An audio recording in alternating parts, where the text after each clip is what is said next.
if you want to now, you can just say it real quick. What's the deal, y'all? It's your boy Big Star, man, here with the grand finale of my first Legends Week.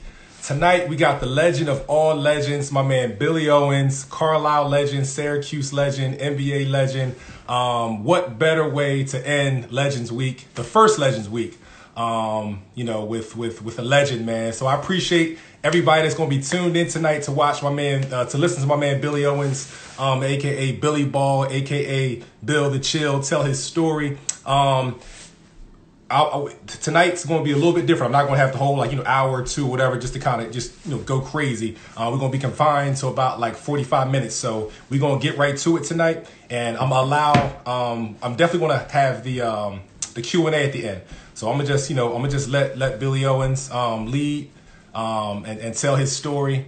And definitely going to carve out some time to do a little Q&A at the end for the people. And I actually have another phone or computer as well. So at the very end of the interview, once he signs off, I'll go in, read a little bit of his resume and just cover any of his lifetime achievements and accomplishments. Things that we may not have been able to cover. If time becomes an issue, man. So.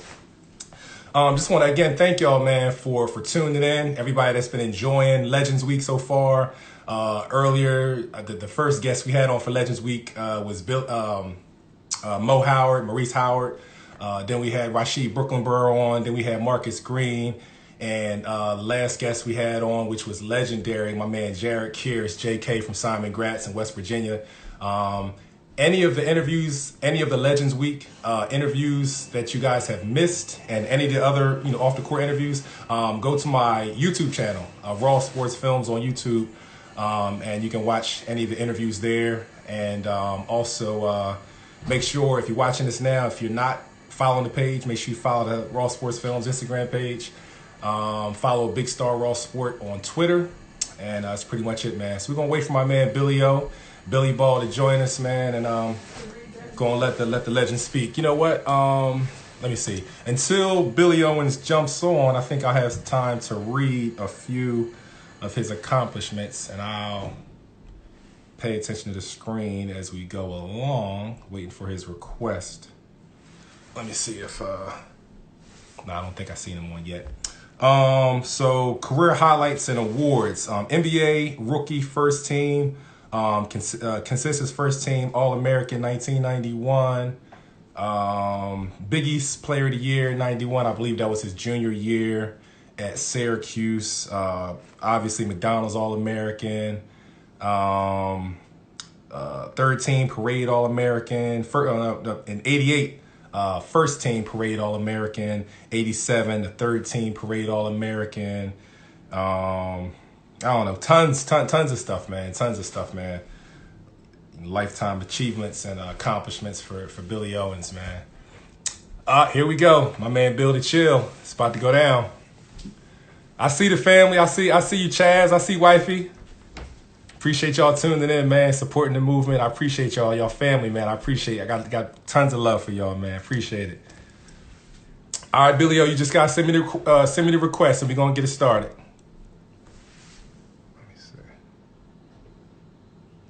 What's up, Ma? I see you. All right, here we go.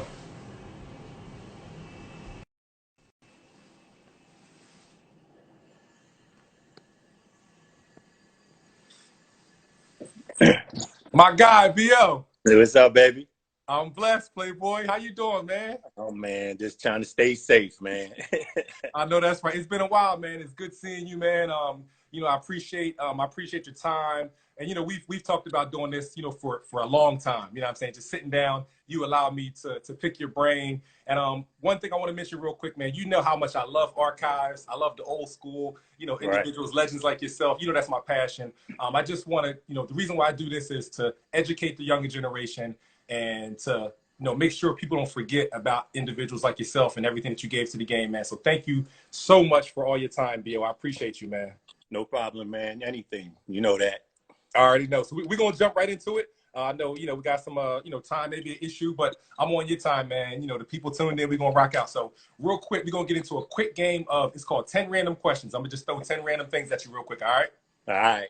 These type of things is gonna make you smile, make you have some fun before we get started. All right, so in the 80s, go back to the 80s. When you graduated, what year? I got out, graduated high school, 88. All right, so between, all right, so 84, 85, you know, your high school years, what was the sneaker of choice back then? What was the sneaker that everybody's rushing out to get the hoop in?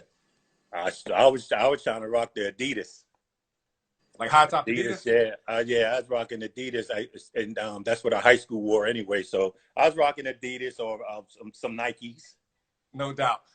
Most points you ever scored in the game at any level? Most point I scored in the game was like any game. It could be in the park. It could be like a summer league game. Yeah, summer league, high school, anything. 64. 64. And where and when was that? That was in a park in Mechanicsburg. We was playing against the college kids. Okay. Yeah, and I scored 64 points in the win. Actually, Coach Boeheim was there. Dean Smith was there, and Raleigh Massimino was there watching. And this is a summer league game? Yeah, summer league game. I probably was, I'm going to say a sophomore, junior. Yo, crazy. Yeah. Favorite cartoon growing up in the 80s? Favorite cartoon probably was, I love Spider-Man. Spider-Man's my man to this day. No doubt, no doubt. I just love Spider-Man. So, you know, you got your Sony Walkman on before a Carlisle game. What was you listening to back then in the 80s? Curtis Blow, playing basketball. No doubt, no doubt. I love that. That used to get so. It used to get me so hyped before warm-ups, and then to hear that. And plus, Todd Yu was the control of the music, and we used to have him play that for us a lot, and then that really got me hyped to play. No doubt, no doubt. All right, we're talking 80s, man. Right. Were you and this may be something that the people are hearing for the first time. Was Billy Owens a b-boy, a break dancer, or was you a rapper in the 80s? Come on, man. Come on, talk to the people. Everybody was I think I tried to break dance than rap. So I was on the sideline though. We had Northside Breakers. Mike Hodge, friend of mine, was in the Northside Breakers. Angelo Washington, and I used to be in the background pop locking. But never on stage. Everybody was doing it. And you said, I can kind of, did you rap as well or no? No, in the room by myself. Favorite WWF wrestler in the 80s? Oh, didn't watch it too tough. You know, everybody like the Ultimate Warrior. Ultimate Warrior, no doubt, yeah, no doubt. Ultimate Warrior. Besides the Carlisle gym, what was one of your favorite high school gyms to play in, regular season playoffs in high school? Cumberland Valley. Cumberland Valley? Yeah, like Cumberland Valley gym was like a little dome. Exactly. Like going into like a college campus, college arena. So yeah, and actually I scored 53 points in that place. Wow. Yeah. I beat what's his name? He was from Reading. He's in the league. Stu Jackson. Stu Jackson. Wow. Stu Jackson. I beat his record. He was there. He was in attendance too. Wow, that's crazy. How many nicknames do you have? Like from your high school days that you remember? They call me Bill Long. They call me Chill. They call me Bill Gerv. So mostly it was Gerv. No doubt. Dr. George Gerving. No doubt. They call me Gerv because I was skinny like him too. No doubt. No doubt. Last two questions. Favorite NBA player, you know, when you were coming up in your high school days, who'd you look up to in the league? Max Johnson, Dr. J, Iceman, George Gerving. There's a lot of guys I looked at. I like Norm Nixon from the Lakers. So my main guy though was Magic and George Gerving. No doubt. Is it because kind of they were big guards, kind of like, you know, big guys? big guards, and you know George Gerving was a scorer. You know that finger roll. Everybody's trying to master that finger roll. No doubt. Then seeing Magic Johnson 6'9" handle the ball and how he pushed the ball up the court, how he could dribble. I wanted to be like Madge. No doubt, no doubt. Last question. What was your go-to haircut in the 80s when you was at the barbershop, fresh to death on a Saturday, or you know Friday before the game? What was the instructions to the barber before the game? Fade me up. I fade me up. I had a fade. I don't know why everybody say it looked like it was a box cut, but you know up top it looked like a box, but it had to be a fade. And my boy Jay Brock used to hook me up before every game. No doubt. And you had a couple old pictures. I used to have crazy parts. But it was so crazy what people don't know. I used to cut my teammates' hair. Did you? And when I got to Syracuse, I damn near cut all the football players' hair from that teammates with my brother up at Syracuse. So You was a barber too. yeah, I'll be on the side or something like that. Everybody's walking around with the Billy Owens fade up at Syracuse. I love it. I love it. All right, man, we're going to get right into it. I'm going to just let you talk, but I have some questions, obviously, but no, I'm going to just let you talk. I just respect everything you have to say and the time constraint we on. So just tell your story, man, starting from just kind of where the Billy Owens story began, and I'm just going to follow your lead tonight, man. Well, if you're talking about just playing sports or no, just life, just Billy Owens the kid. Just Billy Owens in general. Billy Owens the kid was a shy kid, loved my sports, loved my family. Didn't get in too much trouble growing up. I tried to stay to myself and tried to stay in the playground, and I tried my hardest to listen to mom and dad, what they was telling me. I broke a couple curfews once in a while, but I was just, like I said, a shy kid, and I just love sports. I love watching it. I love watching it on TV, and I love watching my older brothers play it. And in the neighborhood, cousins from Butchie Evans to Daryl Hodge to, guys like that. And I just wanted Dwayne Coleman, who was really the guy who I looked up to. I just, wanted to be like them. And being like them is on the basketball court, so I knew I had to work on my craft. So, like, I was the type of kid, if I would see anything, if it's a karate movie I'm watching, no doubt, I go outside and start kicking stuff, kicking signs and stuff. So I thought it was Bruce Lee, watching a Bruce Lee movie. Watch basketball, I'll go straight to the court and try to emulate what guys' moves they were doing. I used to play, but people don't know, my dad worked for the Power League, and he had the keys to the gym all the time. So I used to go over there, and I swear I used to play up to 22, and I used to play Dr. J. Mm-hmm. One-on-one, me and him. I'm talking to myself, dribbling the ball. Doc scores on me, but Doc never beat me, though. So, no, but I was doing Doc moves. It was so funny because I ran into Doc not too long ago, told me about that story. He was like, wow. Unbelievable. That's unbelievable. Wow. But me as a kid, I just wanted to be the best. I hated to be embarrassed. I wanted to win. I'm sitting there watching my older brother play against Central Dauphin, and they was playing them at Cumberland Valley. They beat Central Dauphin by 40 points during the regular season both times. Mm-hmm. And then they lost to them in Cumberland Valley in the playoffs, first game in the States. And I told my dad, I probably was like, 12 years old at the time. I told my dad I would never, ever lose a state game when I get to high school. And I never did. And I never did. Wow. So, but I just love playing games. It wasn't all sports. I used to just get into whatever my friends were doing. If that's playing tag football, because if people don't know, I always thought I was going to be in the NFL. Oh, okay. Yeah, I wasn't even thinking about basketball because my dad was a football coach. Got you. And my brother was so great in football. I wanted to be like Michael. Mm-hmm. And we couldn't both be running backs, so my dad moved me to the quarterback, and I did good at the quarterback spot. So I always thought I was going to be in the NFL one day. My favorite quarterback back then was Joe Theismann. Yes. Because Joe Theismann, their Washington Redskins camp was at Dickinson College. Exactly. Yep. And I used to ride my bike up there and sit by the fence and just watch them practice the whole time. And I always thought it was Joe Theismann. That's why I wore number 17 at the midget football. So, I was just, that kid was curious about getting out of Carlisle, making a better living, the lifestyle for my mom and dad. Saw a lot of great players before me, had the talent, but didn't do it. Mm-hmm. And I just told myself, I'm not going to be that guy. And I'm going to, use basketball and not let basketball use me. Yeah. So, just curious, out of curiosity, do you think that if basketball wouldn't have been, wouldn't have taken off like it did, do you think that football, you would have put the same energy into football, you think, and just been a 6'9" quarterback?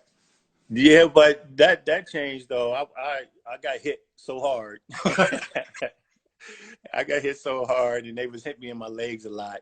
And actually, my Coach Lebo, taught me out of going out for football. And, and I started gravitating more towards basketball because I just loved it more. I love basketball more. And I knew my brother had football locked down. Yeah. So I started, I don't know if I would have made it in the NFL. I know I would have worked at it and try to, master that craft to get to the next level like I did basketball. But nah, I think God put me on this earth to play basketball, and I chose the right route. When did you fall in love with basketball, you think? Like in your own internal motivation where you was on fire and you just knew this was my thing? I think seventh, eighth grade. Mm-hmm. Seventh, eighth grade, I just fell in love with it. I couldn't wait for the games. I couldn't wait to like. That's the only time I was interested in gym class when we was doing basketball. When So I did you just realize? loved it. When did you realize you were good at it, or better than your peers, possibly? I think I realized it actually when I was in 10th grade. Okay. Wow, Yeah, that late? yeah, because there was guys that were better than me. There was guys kicking my butt in the park. Wow. It was like guys were kicking my butt in the park, and I didn't know that I was like, I had people in my ear all the time talking about you're going to the NBA and all that. I was like, man, I'm just trying to play basketball, have fun. You just out there trying. I don't want to think about the In your NBA. mind, you just out there trying to survive. Yeah, I was just trying to survive, have fun. I want to be picked. My older brother Perry never let me play with them. Okay. And then the first time I played with my brother Perry, put me on his team and told me don't shoot the ball. He just pass the ball and cover him and don't let him score. What? And I shoot the ball and make it. He still got mad at me. So basically, it was like I was still loving the game and learning the game by 10. Then, but after 10th grade, I went to some summer leagues 5-star basketball camp. I was going to 5-star basketball camp since I was probably in 8th grade, but Okay. I didn't like it because it was away from home and one playing in the park. Like I said, I was shy. So, I was just down there working on my craft and my skill and then meeting guys like Alonzo Mourning, Sean Kemp, and those guys at camp, seeing how they was praising them. And I said, well, I know I'm just as good as these guys. So And that was it, like the ABCD camps and all? yeah, all that stuff. So I started working on my craft by myself when I got back from T. That's what I didn't do. When I came back from basketball camp, I didn't stop playing. I started working on dribbling and by myself. I used to get up at 6 o'clock in the morning and go to the park. Mm-hmm. And Miss Jack used to live right across the street from me, and she'd be going to work. It's summertime. She'd be going to work. She always bring me a glass of water.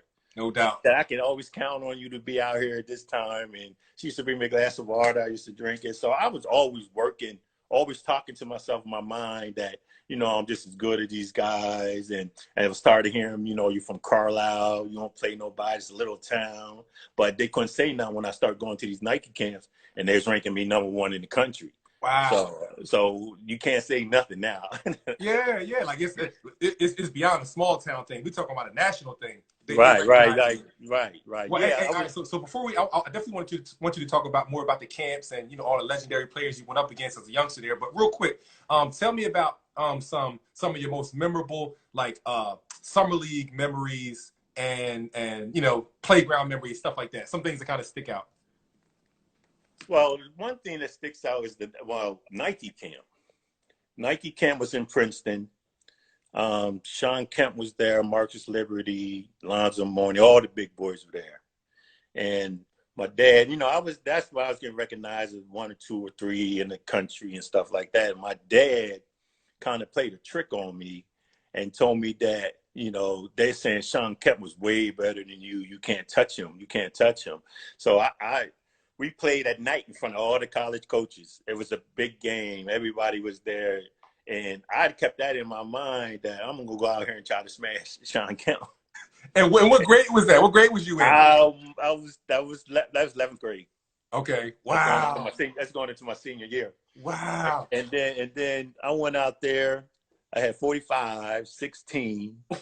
Sean Kemp had like 28, 30 points, something like that. You dropped like 45 or so. Yeah, it's all because of my dad. My dad was telling me this guy said he's better than you. You can't touch him and stuff like that. So I just took it like to heart and went out there and went to work against him.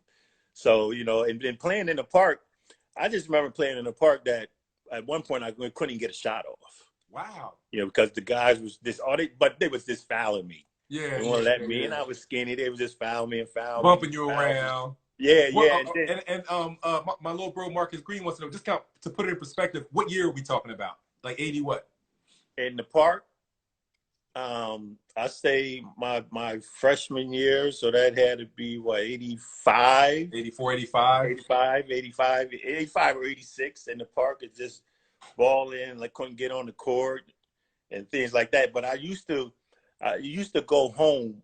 This is probably when I was probably in ninth grade, or no, eighth or ninth grade. This guy named Mike Hodge always stole the ball from me, always. Little guy, every time I put it on the ground, he steal it. I always used to go home, I ain't no punk or nothing, but I go home, I'll be crying, right? Wow. And my dad be like, boy, what's wrong with you? I said, I'm just tired of Mike Hodge stealing the ball from me. Mm-hmm. And he said, because you work on you go right all the time. You go right. So this is my dad. My dad took me in the yard, and our yard wasn't like that. It was dirt, grass, dirt patches. He tied my right arm with an extension cord and locked it to my body and had me dribbling around for an hour with my left hand in the grass and the dirt. While my brothers and sisters in there eating, I'm out there bouncing the ball and crying some more because I want to eat. But now you credit my dad. That's why I'm so great with my left hand. People thought I was left-handed that I worked on my left so much. Wow. So it was always great. It was some great memories I have, but mostly the memories growing up in the park is me just getting beat up and they're not picking me to play. And then when I got to college, I used to go back. I'll be the first one on the court ready to play against everybody. Mm-hmm. Hey, curious, what are some other things that you remember about those? Like, what were some of the camps that you played in that were kind of some famous camps back in the 80s? Like you said, the Nike camp, ABC. Yeah, Nike camp, the 5-star basketball camp, and Mr. Lebo's camp. Okay. Mr. Lebo's camp? Yeah. I tell you what helped me out a lot. Coach Lebo used to have a lot of speaking engagement at camps. And he used to take me along to demonstrate. So I demonstrate how to, triple thread, how to drive right, drive left, drive right, pull up, drive left, pull up, shoot the ball the right way. And we did that all summer. So basically, I was working on my game all summer with him. And then I take those moves and right to the park and see if they work. And they started working. So I started trying to master those things. No doubt. And just like, so go into what type of player were you back then? I mean, I saw the highlights, saw the games your senior year, and then going to college. What type of player and what were some of your strengths you think in high school?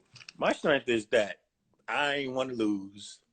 I was 6'8", that can handle the ball.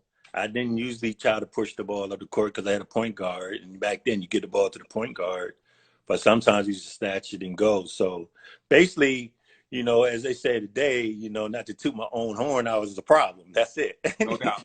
And I was coming and preparing myself to play every game. Our practice used to be better than some of the games. Wow. We used to go to some practice, it could be 3 hours practicing. Wow. Running, and mostly doing running drills, running. So, so I was just basically that big guy that could do it all. Like if you put a smaller guy on me, I'll take you to the post. You try to throw a big, slow guy on me, I'll take you outside and go by you. So, and I just credit that just to me working on all parts of my game. So,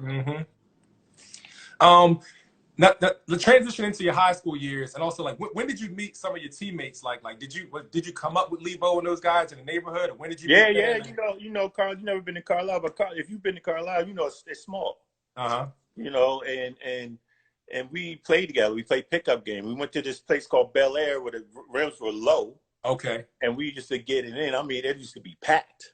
Because everybody want to go up there because you can dunk. You can dunk, of course. Yeah, you can dunk. So we used to go up there and play all the time. I ain't played that much with Jeff, except for pickup games. So it was just, and then people don't realize my starting five, except for Kirk Gremlich, we grew up together. Okay. Todd, Mike Coleman, Lee Woodall. Yep. We grew up together. We was in the neighborhood. We played in the park. We rode bikes together. That was our 8th grade team. Wow. Do you ever remember hanging out with your guys when you guys were in 8th, middle school? It's just kind of coming up and having a conversation saying, "Yo, y'all see this group right here? When we get to high school, we're gonna turn it out." Do you ever remember a conversation close to that? No. I don't know. I don't think so, because we was into so many things. Lee was a football player, and we was into riding bikes. We was gonna see who's the best willier down the block, things like that. Not who's gonna win 4 state championships. But I think we really got serious and knew everybody had a swag when I was on my 11th grade because we knew, because 11th grade, you know, some of them guys didn't start. Okay. You know, they didn't start till our senior because we had, you know, guys like Sean Hodge and my brother, you know, they was real big keys to some of the state championships we had. But no, we really never said, we talk sports a lot now, but we really never talk about, yo, you know, we gonna win this again next year. It's just when the season started, I think my senior year, they expected us to win. Okay. Like even the teammates, like, we're gonna win. We got Bill, we got Gerv, you know, he's gonna bring it. And I tell you, we was playing Christ the King. No, it was no more Christ the King. It was a team from Ohio and what's his name was on Fish. His last name was Fishburne. I played with him at Sacramento. Okay. And they was beating us by like 18 at the half.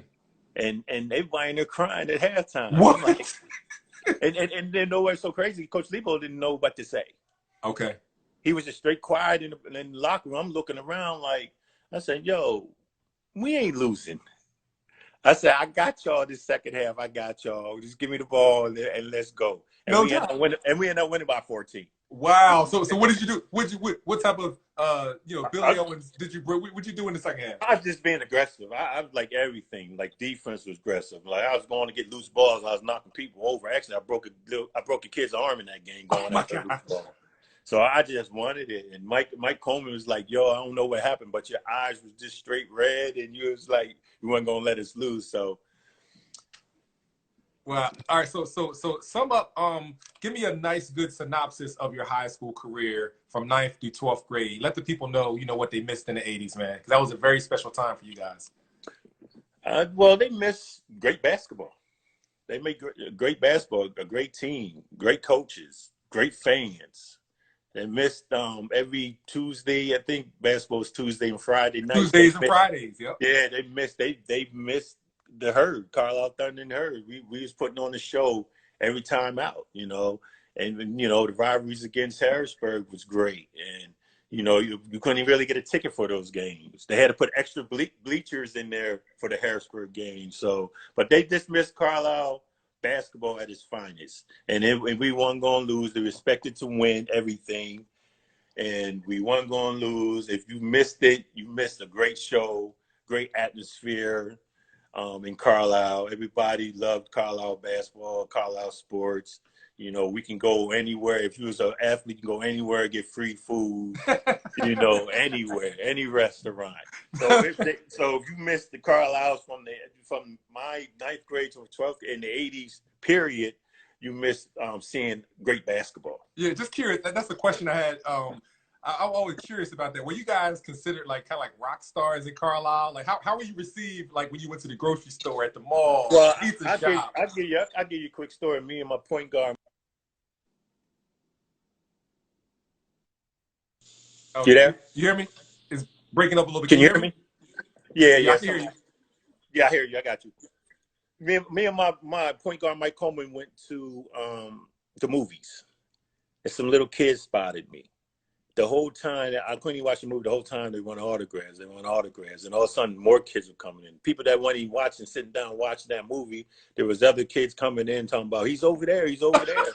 So we went over. It was just, They treat us like rock stars. Everybody got treated like rock stars. If you was on, like my boy, like McDonald's used to give me free food, right?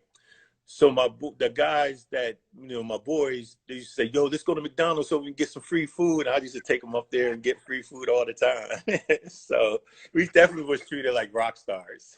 That's what's up. Oh, man, that's amazing. What were some memorable games that you remember from high school? Some ones that'll just never lose your mind, some memories. Well, I think all the state championship games were good games, except for my senior year. People don't realize we was close to losing to Meadville. Uh-huh. Yeah, we was close to losing to Meadville. Brashear was good. Kiski was good. So, but in the league, all the Harrisburg games were good, except for my senior year. Yeah, and did you guys, heard through the grapevine, you guys would have some difficult battles and lost some games to Oh Harrisburg yeah, during the regular Harrisburg, season. my junior year, they was in our butts. They beat us in the district championship game and everything. They was in our butts, and they were probably the better team at that time. We just couldn't beat them. You know, they was on us, but I was looking forward to running into them in the States. Yeah. I wanted to play them. I was almost in tears when they lost to some rinky-dink team. If we Y'all was about to couldn't play play them. Yeah, and I was so mad. Everybody else was happy. I was mad because I wanted to play against them. I Exactly. wanted because they was kicking our butts and the town was letting us know it. Uh-huh. Y'all can't beat Harrisburg. They tough. Dwan Green, he tough. I was like, I ain't worrying about no Dwan Green. Watch. We'll see him in the States. No doubt.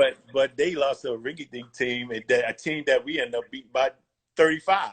Wow. Who were I heard you mention like Dwan Green. Who were some of the players during your high school years that you remember going up and just having battles against, man? Guys that you definitely respected that were really good in high school that you went up against? Well, yeah, Dwan Green, Mike Payton. Mike Payton played for CD East. He was good. He was a great quarterback, but he was also a great basketball player. And to be honest, Victor Ford out of Coatesville, he was good. And I heard somebody from Coatesville mentioned Victor Ford. Y'all played Coatesville down in Coatesville or something, or yeah, Coatesville playoffs or something like that. Victor Ford was not. Victor Ford was. We scored little Michael Jordan. No doubt. He could jump. He could shoot. He could play. If he had a little bit more help on that team, they'd probably been a better team. But guys like that, I didn't really. Not to toot my own horn, I didn't have that much problems with. I ain't look at nobody in high school and say, "Oh, he's gonna be a problem," except for the guys I mentioned to you. Yeah.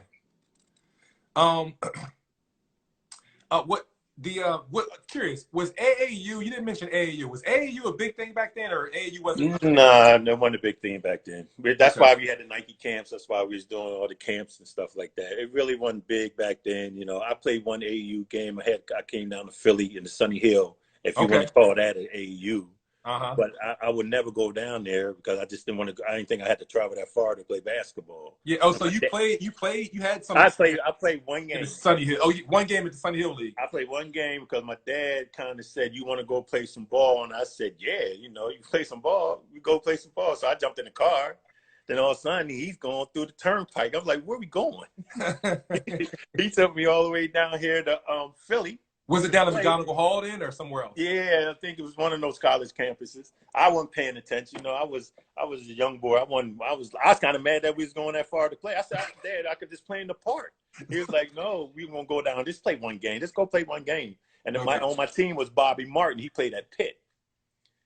He was good, and now he went overseas and got and did his thing. But I played in one game, and I had 42 points. I had 18 rebounds, and Sunny Hill was like going nuts. Wow. So he said, "You gonna come back that next Friday, next Saturday?" And I told him, "Yeah," but I never came back down. Wow. And then when I played with the Sixers, I ran into him. He acted like he had an attitude, right? So I'm like, "What's up, Sonny?" He was like, "Man, why you do that to me?" I told him, "What are you talking about?" He said, "Back when you was playing in my league, you didn't come back down." I said, "Sonny, that was over 20-something years ago. You still remember that? I said, "You still mad about that?" I said, "Man, I ain't got time for this." But then he started laughing. That's funny. He still remembered that. That's crazy. Yeah. Hey, curious. After high school, in PA, all the big players played down at the Donofrio, different all-star games. Did you play down at the Donofrio Classic down in Continental? I wish I did. No. Okay, so you didn't. So what all-star games were you in after? Well, obviously the creme de la creme, the McDonald's All-American game. Yeah, that and Dapper Dan, because you're only allowed to play in two. Yeah. And that was the best two, so I picked those. And so tell me about both those experiences real quick. Some of the players you played up against and how you performed in both games. Well, Dapper Dan was always, the same guys like Sean Kemp, Chris Mills, Chris Jackson, Latrell Green, David Johnson, who I played with at Syracuse. And they was more like just to get people out there. So it's almost, you could just say it was the AAU because all the college coaches was there recruiting. Mm-hmm. And the McDonald's, in the McDonald's game, you probably already knew where you was going by that time. But college coaches still go there. But it was just great. Sonny Vaccaro ran the Dapper Dan back in the day, and he was my man, and he took care of me and everything. And the McDonald's game was just, going out there. If you love the game of basketball, you compete. Even though you run into these guys all summer and everything, and you already knew I already knew I was going to Syracuse at that time, but I wanted to go out there and still had to prove. I always had that chip on my shoulder. I had to prove that I was nice because I came from a little town called Carlisle. So I understand. always went up there, and I was co-MVP of the McDonald's All-American. Got you.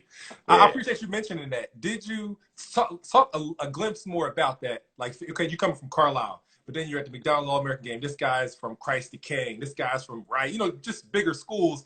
Right. Tell me about that little chip that you kind of felt you had, and how did that affect your performances in those games? Were you coming out with 45 and all that? Well, it's crazy that I really never worried about how many points I scored. My dad was always telling me, do you know you had this? Do you know you had that? Did you know you had 40-something? Did you know the last month you averaged 38 points? You had 45 this game, came back at another 45, and you had 38. So I wasn't really worried about scoring anything, but I was always that nervous kid until the ball went up. Gotcha. And then if somebody scores on me and the crowd goes crazy, then I'm going back at him. Gotcha. And that woke me up. So, and like I said, I always said that I had to prove myself because I was coming from Carlisle. And that's first, people were right. He's not playing against competition. So I said, well, everybody's out here supposed to be good. So let me show you how I do it. And I went out there and played hard, and I held my own. No doubt. And McDonald's All-American game, you were co-MVPs with Alonzo Mourning, correct? Yeah, only because I passed in the ball. Oh, no. Because he was so frustrated in the game because with Chris Jackson, now his name is Mahmoud Abdul-Rauf. Yep. He was the point guard, and he wasn't passing. Okay. But I need him to pass me the ball because I grab a rebound and push it myself. No doubt. Lonzo was there to wait for somebody to pass the ball. So Bobby Hurley was a coach out of St. Anthony's. He called a timeout and asked Chris Jackson, just move the ball a little bit. So he said, all right, went out there, but Chris came stole his jacket. So he brought Chris out the game and told me to run the point. No doubt. They said, move the ball and feed the big man. So I started feeding Alonzo. He was scoring. If I had attitude like Chris Jackson, I would have given MVP by myself. So you shared the wealth, and I respect that. I did. Alonzo was my man anyway. That's my man. No doubt. Alonzo. All right, so let's transition into Syracuse and bridge the gap real quick. Just tell me some of the other schools that were recruiting you, and then what led to Syracuse. Well, every school was recruiting me, in the nation, everybody was. In the country, everybody recruited me. I only took probably 3 schools and maybe 4 seriously. It was North Carolina, Villanova. Well, actually 3. Villanova, North Carolina, and Syracuse. That was it. And I love all the coaches. I love Dean Smith. I love Roland Massimino. They was like, I really fell in love with their program and how they was as a man and as a coach. And I think the only edge Syracuse had was my brother. Exactly. My brother, they're playing football, and we're 1 year apart. And they said he's going to be your roommate. And then when I got to Syracuse, I ran in Derek Coleman, who was my man. But when I went to North Carolina, J.R. Reed took me out, and I had fun there too. And but people don't realize I had Michael Jordan, James Worthy, Sam Perkins calling me when I was in 11th grade. Wait. Talk about that real quick, man. Talk about that real quick. Well, they was trying to get me to go to North Carolina. And so they used to call the old phone that we used to hang on the wall. My dad with the long cord. Like, I come in there from after school. He said, I got Michael Jordan on the phone. I was like, who? He said, Michael Jordan. I said, I get on the phone, Michael Jordan, what you think about doing and all that? You think about going to Syracuse, what other schools are looking at you? I said, man, I don't know right now, but I got to go.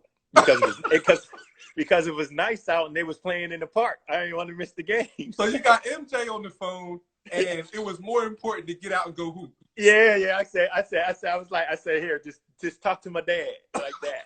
Yeah. So it was crazy. It was a crazy process when it comes to, there's this, like Dean Smith can't pick me up in his own little jet. Wow. And it took me 45 minutes to get out my dad's car because I wasn't getting on that little plane. Wow. He said, "Boy, you better get on that plane with the coach." I said, "No, I'm not getting on that little plane." Small little Oh joint. my goodness! The whole time, the whole ride down to Carolina, he's smoking a cigarette, talking to me, and he got a big plate of fruit for me to eat. The whole time, I'm looking out the window, like. I said, "When we gonna get there?" The whole time was the question: "When we gonna get there? When we gonna land?" Yo, that's crazy, man. Hey, so Syracuse, tell me about your Syracuse experience, man, and some accomplishments, some memorable games, memorable opponents, anything you remember about Syracuse. Syracuse was the best time of my life. My 3 years I did because I left to go early. The best 3 years of my life. Here, pause that real quick. So you said 3 years, and it's crazy how you even said that. 3 years was considered leaving early, but go ahead, continue. Yeah. Now with the whole one and done thing, but go ahead, talk about it. Or trying to go straight to the league. Exactly. Yeah, it was just Syracuse was a great experience. I met my boy who's my best friend today, Herman Reed there at Syracuse. I met my wife at Syracuse. I met my wife at Syracuse. And basketball wise, it was just fun. Boeheim just let me rock out, let me do what I want on the court. He didn't take anything away from me. He didn't stick me inside. He said, just go play basketball. And I did that. But Syracuse, when it comes to just being a student there and being a student athlete there, it was fun. You talking about getting treated like a rock star. Wow. Syracuse was ridiculous when it came to that. Yeah, and the games there when you come to the Georgetowns, and basically the Big East, period. The Big East with the Pitts, the Connecticut's, the Villanovas, the St. John's. Georgetown was our rivalry. We don't like Georgetown to this day. Wow. And it was so funny that Alonzo Mourning, we used to be roommates at like the Goodwill games and the USA games, before they start taking the professionals. We used to be roommates. And we used to talk, when me and Alonzo was in the room, we used to talk about we should go to the same school. Wow. So out of the blue, he said, "Yo, we should go to an all-black school." Wow. And I said, and I was like, yeah, I said, well, we can do it, but they're not on TV though. True. But just imagine that though. Imagine what that would have been like, man. You and Lonzo Mourning. We could have changed something. Wow. Yeah, that would have been crazy. That's crazy. But Syracuse was a great time. Best 3 years of my life. If I had to do it all over again, and my brother wasn't there, I'd go right back to Syracuse. No doubt. What were some, like, just a few memorable games or memorable experiences, like big games you had when you was at Syracuse? Well, game against Georgetown. We were down 2 points with 7 seconds left. And the ball underneath their basket, we had to push it all the way up to score to try to win the game. So Coach Boeheim calls a timeout.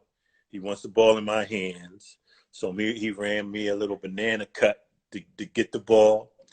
And Jefferson, his last name was Jefferson. I'm dribbling the ball up the court, and he's fouling me the whole time. So he fouled me, and we was in the bonus, so he put me on the foul line, and I had to make 2 foul shots to take it in overtime with 1 second left. Wow. 1 second left. So I went up there. They was like on the bench. They was like, everybody, like, Derek was like, "Get away from him. Don't say nothing to him." Like, "Get away from him. Let him concentrate." Boeheim was like nervous. Like, is he going to make this? And I went in and knocked them both down. We went in overtime, and we ended up winning. Wow, that's huge, man. Yeah. That's and crazy. then another play when I was a junior, we was playing Notre Dame at Notre Dame. Mm-hmm. We was down 1 point. And Boeheim calls the play for me. I'm on the left box, posting out, waiting for him to reverse the ball around to me.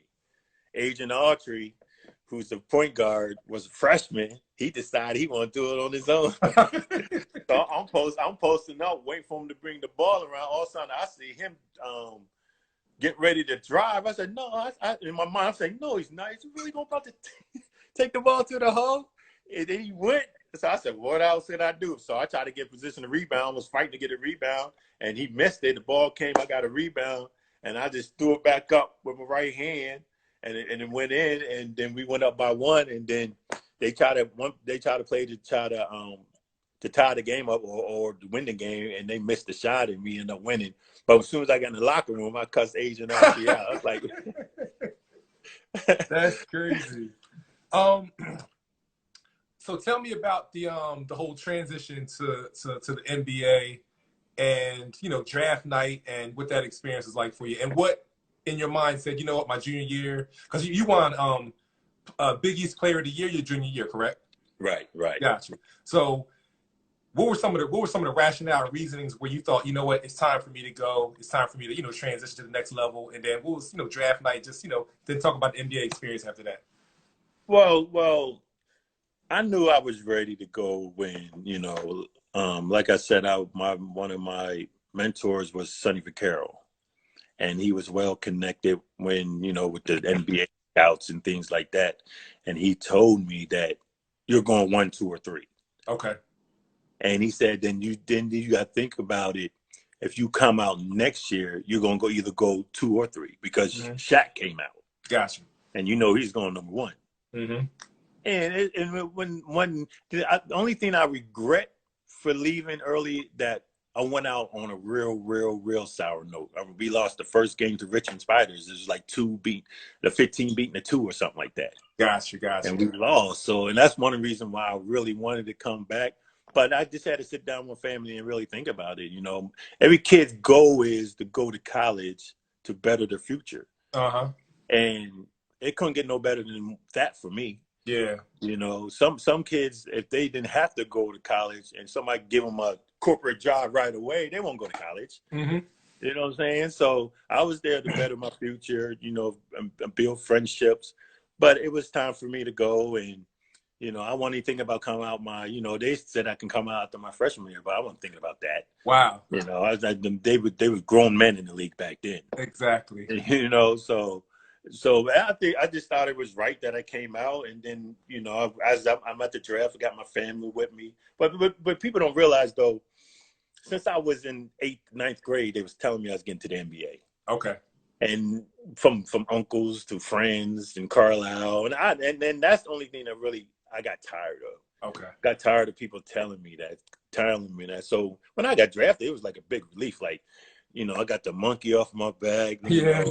And then I was kind of mad I went to Sacramento because I didn't want to go to Sac. Uh-huh. And another thing I regret, I was so mad and so, like, drained and tired of the draft. I didn't even shake nobody's hand. I didn't give my mom a hug. I didn't give my dad a hug. You know how they do it now? They go around and give hugs. Yeah. Got straight up, walked straight up there and hugged the commissioner, David Stern, put the hat on. I was so mad I didn't even adjust my hat.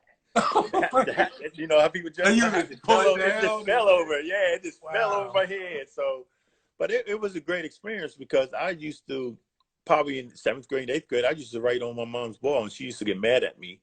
I used to write on my mom's wall that I'm going to be in the NBA one day or the NFL. Yeah. All the time. And she used to say, boy, you better quit writing on my wall. But that was the dream I had. And fortunately, and you know, lucky enough, God gave me the strength, and God looked out after me, and I lived out my dream. Mm-hmm. But like the NBA is all business. I just loved playing 7 o'clock at night in practice, but I ain't like the other stuff that came with the NBA. Yeah. Too many politics. You never know, you know, if you're going to be on that same team. You may build up a friendship, and all of a sudden they ship you out. Mm-hmm. Because the money don't add up. Yeah. So the NBA experience was a great experience, but college for me was way better. High school and college was way better. Got you. What are some before we transition and, you know, kind of wrap it up?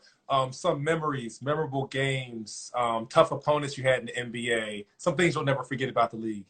Well, the league was, you know, everybody said the league is good, got great players, but then, you know, the league is the league. You know, you play basketball, you play basketball. I always say people are just lucky that my knees started hurting me early, you know, because I was figuring it out. Yeah. We was figuring it out at Golden State, then they traded people away. You know, I was figuring it out, and then politics come in, and this guy, I noticed that everybody complains. Everybody complains about my minutes, how many minutes I'm getting. And I'm like, I don't want to say, dude, you're not even that good. Why are you crying about minutes? You know what I'm saying? So it was a great thing. And NBA, like I said, NBA was great. You know, I lived out the dream. I made Carlisle proud, and that's something I really wanted to do. I'm one of the guys that put Carlisle on the map. No doubt. What throughout your career, what's one of the most, like, if you can go back to any period of basketball playing, whether it was middle school, high school, college, NBA, what year or what time period what time would you go back to, and which would kind of just sum up like the funnest times of your years of you playing ball? I would go. First, I want to go back to high school. No doubt. I go back to college. No doubt. I'll go to college. What I know today, mm-hmm. I will go back to college and do a little bit, think differently. And, I think I would have paid more attention in the classroom back then. I'll go back to college and start all over again and be more business mind because I just wanted to play basketball. Yeah. I turned down a lot of things to do out in the outside world and turned down a lot of things to be in the public and just to get myself out there. Because like I said earlier in the interview, that I was a shy guy. So I didn't want to be around us. I just wanted to play basketball. Yeah. So, but I would go back to college and be more business mind. Mm-hmm. So, like as far as like building yourself as the brand. Yeah, building like a brand. The marketing, and stuff like that. Yeah. Endorsements and all that. Yeah. Yeah, they love me in Pennsylvania, in the New York area, but like worldwide, I think I could have did a little bit better to get my brand out there. I understand. Got you. All right. Well, I just want to say one thing to the people watching. I appreciate y'all guys tuning in for the grand finale of Big Star's First Legends Week with Billy Owens, man. I'm gonna ask him like one or two more questions, and I'm gonna turn it over to the people, Billy O, just for a quick little Q&A. The people have been, throughout the broadcast throwing out some really cool questions for you. I'll let them interact with you. But one of the last things I wanted to know, BO, is if you can just speak to the younger generation of basketball players that are out there now grinding and trying to do their thing, man. Just give them some advice, some keys to success, or just anything you think will be helpful for them to know at any level, at all levels or any level. As to the younger generation, I think is the biggest thing is to work on your craft. Mm-hmm. People probably look at the NBA players, which is, you shouldn't look at them because they're in the NBA, and they just think that it was given to them. Mm-hmm. Every great player got a story of how young they was and how they loved basketball and how much they practiced and how much they put the time in to become better players. Okay, we're 6'8", that's a gift, but there's a lot of 6'8" guys that can't play. You know what I'm saying? So if you really want something, you just got to work at it. And then you got to have dreams. You got to dream. There ain't nothing wrong with dreaming. Have dreams. And, some dreams do come true. Some dreams don't. Mm-hmm. But if you have dreams and you work, and the key thing is you can't think you're bigger than the game. Yeah. Or bigger than anybody else. You can't put other people down. Mm-hmm. Everybody got their own path to get to where they got to go. But are you going to work at it? Mm-hmm. And a lot of the kids don't. They put the finger at other people. I'm better than him, but the coach ain't giving me the chance. Then go out there and prove that you're better.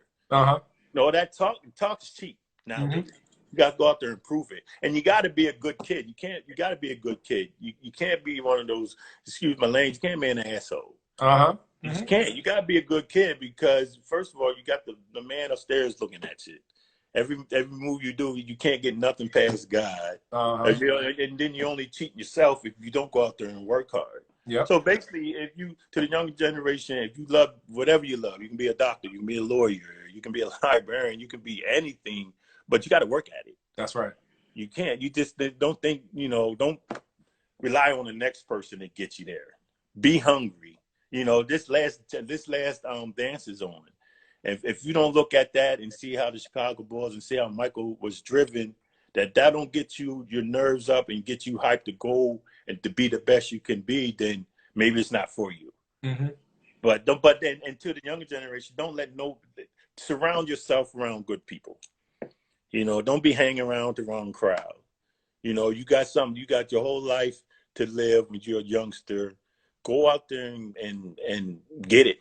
early. Get it first. Establish yourself first. Stop talking about the NBA. They do this. You know, they look at the NBA and they see this guy. Okay, he got in trouble with smoking weed in NBA, but he's in the NBA. Uh-huh. You know what I'm saying? He's in the NBA. He made it. You know, it's up to him to have longevity in NBA. So don't put yourself in their shoes. Make your own path and go get it. And you got to work at it because nobody's gonna give you anything. No doubt. I appreciate that, man. Well, hey, I can't say enough, man. Thank you so much for your time tonight, BO. This has been great. The advice has been great. Thank you so much for sharing your story. So, people, it's your turn now. We got the legendary Billy Owens in the building, man. Big Star Raw Sportsman off the court. Legends Week. Ask Billy Owens some questions. I'm gonna go to a couple really good questions from the people. Leave your questions in the comment section.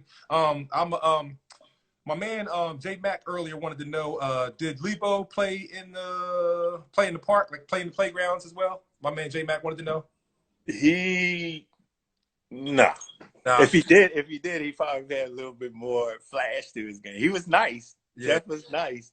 But if you notice, sometimes when we played against the Harrisburgs, he did it. No, he did his thing. Jeff was like, but no, he did not come to the park that much. Got you. Jay Ma 09116 wanted to know, what was it like stepping on the court and playing against MJ for the first time? And no, it's so crazy. That's my first game in the league. Wow. I held out because I was held out from Sacramento. I didn't want to go there, so I missed all training camp. Okay. I'm sitting in LA, in Santa Monica, and actually I'm in the hotel, Lowe's Hotel, getting a haircut because my hair was going crazy. So I was getting a haircut in the hotel. So you know I was out of it because I didn't let nobody touch my hair back in the day. And he came in and told me that I was going to go. I got traded to Golden State for Mitch Richmond. I'm like, I didn't know where Golden State was. He was like, it's in Oakland. I said, well, all right, let's go, because I was tired of sitting out. Uh-huh. So my first game, we went on the road, and it was against Chicago. And we beat them. I didn't start. It probably took me 2 to 3 games to start. Then I started starting, but it was against MJ. But it was playing against Black Jesus. It was something crazy. No doubt. Yeah, it's crazy. It was crazy. I was out there nervous a little bit until I got to the ball went up and things like that. But it was great playing against MJ. To me, he's the best player that ever did it. No doubt. Let me see. We got some more questions here. My man J Mac also wanted to know, how were those practices at Syracuse with all that talent those 3 years? We used to battle. We used to fight. The first time I met Derek Cohn, we was playing 3-on-3. We was about to fight. He threw the ball at me. I threw the ball back at him. Sherman Douglas started it because I was a freshman and I was kind of killing Derek. And Derek was like, I don't want to use what he said, the word he said, and then he threw the ball at me. I picked the ball up, threw it back. We started walking towards each other. They broke it up. And then after that, we was best friends. Wow. But it was great. I went to watch Syracuse practice probably last year sometime, and they don't do it like we used to do it. I never practiced with Derek. We was always going against each other. So only to help our games. And they don't do it like that nowadays. They take the starting 5, play against the walk-ons. Now you crushing the walk-ons, so you think you're going to go out there and crush somebody in the ACC. It doesn't work. No doubt. But it was great practices, though. Hey, 2 more quick questions. We got a minute left. Timmy Edwards wants to know, what was the favorite team you played for in the NBA? Favorite team was Golden State. Sprewell, Chris Gatling, Chris Webber, Timmy Hardaway, Chris Mullen. It was just a great team. Everybody was cool. Everybody liked each other, but they didn't keep us together long enough. But Golden State was probably the best team, my favorite team to play with. And also, lastly, do you think? Well, just answer real quick because we got about 30 seconds left. Do you think they're trying to remove the big man's position, the traditional role in today's game? It's gone already. Yeah. They ain't trying to move it. It's gone. It's gone. You got to be able to shoot the ball, put the ball on the floor. That's why, to the younger generation, just don't work on, taking the ball to the basket. You got to work on things. You got to work on staying still shooting. You got to work on seeing the whole court. You got to work on you got to learn how to play a pick and roll. How you gonna defend a pick and roll as a big man? No So doubt. yeah, the big man been out the game. No doubt. Well, hey, that's pretty much it, man. Anything? We pretty much got to sign out, man. Just want to thank you again for your time. Quick shout out.